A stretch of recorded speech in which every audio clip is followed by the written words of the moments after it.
How's everybody doing? My name is Anthony Brian Logan, and today we got to talk about Nancy Pelosi admitting that this whole impeachment kerfuffle has been going on for a very long time, and it's not a thing that just happened recently, but this whole Ukraine phone call. Now, before I even get into this particular topic, what I'm going to do is roll the video of her saying that. Now, she's at some kind of women's conference put on by Politico. It's being aired on C-SPAN, and she's being interviewed by a young lady. You're going to hear what the young lady asked her. Then you're going to see her response. If you want to see this full clip for quote-unquote context, that'll be in the description box below. After we get done with that, I'll talk about what was said in the video. I'll give you my 2 cents, my analysis, and then I'll wrap it on up with a nice bow on top. So without further ado, let's go ahead and roll it. One of the biggest criticisms of the process has been the speed at which the House Democrats are moving. If this is, but seriously though, seriously. It's been going on for 22 months, okay? 2.5 years, actually. There has been some criticism, though, I will say, about whether or not you should move forward before the end of the year or wait for the courts. Why do you think now is the time to move? Well, I think we're not moving with speed. This, was it 2.5 years ago that they initiated the Mueller investigation? It is not about speed, it's about urgency. One of the charges against the President of the United States is that he was violating his oath of office by asking a foreign government to intervene in our election, undermining the integrity of our elections. If we did not hold him accountable, he would continue to undermine our election. Nothing less is at stake than the central point of our democracy, a free and fair election. All right, so you saw that, you heard that. Now, that right there proves the point that I've been trying to say for a very long time. The Democrats have been trying to get Trump out of office through any means necessary since the very beginning. Okay, the Russia thing, obviously that didn't work out. All right, you spent, what, almost 3 years, $40 million, 500 subpoenas, people getting locked up over ticky-tack charges, misinformation, this, that, and the third. People getting arrested, charged, brought up on whatever over nothing because the Democrats want to get Trump out of office, and they're trying to lean on people to get them to crack, to bend, to fold, whatever the case may be on Trump. But it didn't happen because there's nothing there. There was no information to get because there was none to give. Okay. And as a result, that whole thing went kaput. It yielded a big time, as Van Jones would say, nothing burger. So what are you going to do now? The objective is still the objective. They still want to get him impeached. They still want to get him out of office. Maxine Waters was talking about that back, at least in 2017, probably 2016, before he even became the president. I would say as early as 2015 when he announced, when Trump came down the escalator in Trump Tower, already there was some wheels turning to get him out. Because one thing that both the left and the right knew back then, maybe even know now, is that Trump is not one of them.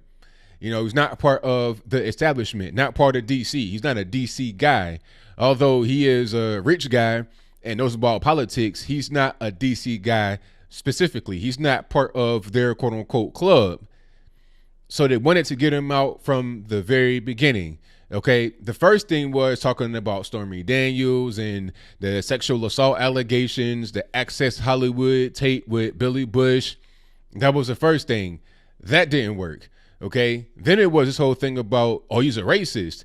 Central Park 5, this, that, and the third. Then you have pictures that come out of Trump after Central Park 5 with a lot of top black figures, Puff Daddy and Snoop Dogg. And then even before that, Rosa Parks, Muhammad Ali, Jesse Jackson, Al Sharpton, et cetera, so on and so forth. So the racist angle isn't really working. Then you have people like Steve Harvey going to Trump Tower, Ray Lewis, Jim Brown, Kanye West. The list goes on. The racism angle didn't work. So sexual assault, we tried that. Nope.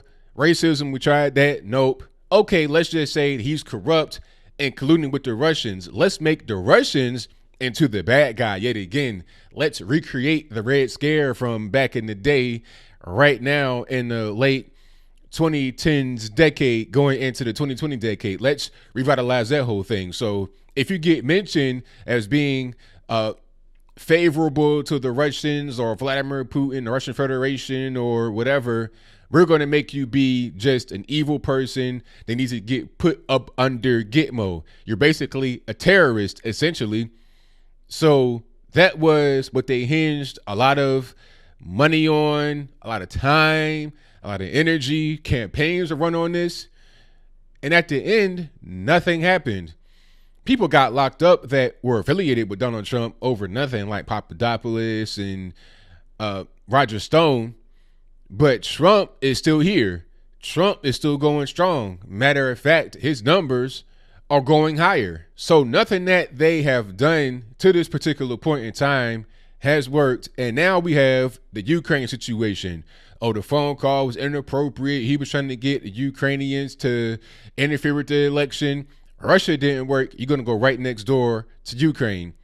That is not working either. There's nothing there. They wanted to get him on bribery and obstruction of justice to satisfy the requirements to get somebody impeached, which would be bribery, treason, and or high crimes and misdemeanors. You got to have those things there. And they were trying to get him on things that would clearly fit a definition outlined in the Constitution, but that didn't work out.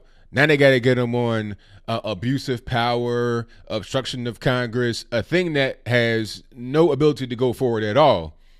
Okay, so they want to keep going down this road, which will ultimately fail because the objective is to get him out of office. When this fails, they'll do something else. Who knows what they come up with next? It'd be some kind of harebrained scheme, just like the whole thing with Russia. That was a harebrained scheme. It was a lie. You know, you got the FBI falsifying documents. You got the FISA warrant. That whole thing was falsified. You got fake dossiers coming from the Clinton Foundation for an intelligence officer, Christopher Steele, a British guy who consulted the Russians to write this fake report talking about Donald Trump had girls in the bed peeing. I mean, stupid stuff. All these things that the deep state swamp, the left in general, and some on the right are doing is for one reason and one reason only, and that's to get Donald Trump out of office. When I say that, sometimes some people say, hey, ABO, you can't be going around spreading conspiracy theories, unfounded claims. Nancy Pelosi just told you that impeachment has been going on for 2.5 years, but I thought it just happened over the past couple of months. That's when they were talking about, you know, articles of impeachment inquiries, is that in the third over the past couple of months. So 2.5 years, the process has been going on that long because the process is not necessarily just the impeachment inquiry in a formal way. The process is to get Trump out of office, to overturn the 2016 election so they can put whoever they want to put in there. And that's not even going to work either, because if you get Trump out of office, it's going to be Mike Pence. And quite frankly, Mike Pence is more of a conservative than Donald Trump is. So if you don't like conservatives, how are you going to remove Donald Trump and then replace him with Mike Pence? It doesn't make any sense. But the end of all this is that Trump is not part of the establishment. Maybe they think they'd be better able to control Mike Pence. He does not have the cash that Trump has, and he is part of the establishment to a certain extent. In the Trump administration, he's not really part of the establishment, just being linked to Trump. But by himself, maybe they could isolate him, put pressure on him, and make him acquiesce to their will. Mike Pence does not seem like that kind of guy that would just bend, break, or fold to the whim and will of the left. You know, you're talking about conversion therapy, all the kind of stuff like that, that the left seems to be against, although it's not really a big deal. But I digress. My point is that he does not appear to be that kind of guy that's going to do whatever you want him to do, although they may think they can get him to do whatever they want. As I close, I want to say this. This whole impeachment saga has been a big-time circus. The hearings and testimony, all that kind of stuff, all of it is a big kangaroo court. It's a dog and pony show. The ultimate goal is to get them out of office. They don't really care about following the rules. They don't care about allowing people on the right to testify. They don't care about any of that because that's going to just interfere with the actual goal. They'll break laws, they'll lie, they'll cheat, they'll steal, all to get to the final destination, which is to get Trump out of office. When it's all said and done, it's not going to work. In 2020, it'll be Donald Trump yet again winning the presidential election. In 2024, it'll probably be Donald Trump Jr., which would be hilarious. But I think I'll leave that right there for now. And what say you? Do you think that Nancy Pelosi told the truth when she said that the impeachment, although officially only been going on for about 2 months, it's been going on for 2.5 years, maybe even before that, maybe even 4 years, going all the way back to 2015 when Donald Trump said that he would run to become the president. There was a concerted effort to get him out of that position and to not be in power. Once he came into the office, you got your Maxine Waters and everybody else talking about we got to get him out right now. And it also points to the fact that it's not really the quote unquote squad that's pushing the Democrats far to the left, because Nancy Pelosi, Chuck Schumer, Maxine Waters, Adam Schiff, Jerry Nadler, and etc. have been wanting the party to go this direction to get Trump out of office and to get their particular needs, wants, and goals met. Am I wrong here? Am I just being paranoid? Am I not hearing Nancy Pelosi correctly? Am I taking her words out of context? Did she not say that the impeachment, it's not been fast? It ain't been too quick, like, you know, bam, bam, boom. It's been going on since 2.5 years ago. Whatever your comments are, please let me know in the comments below. And that's all I got to say for this video. If you like what you heard, please comment, rate, share, and subscribe. Peace.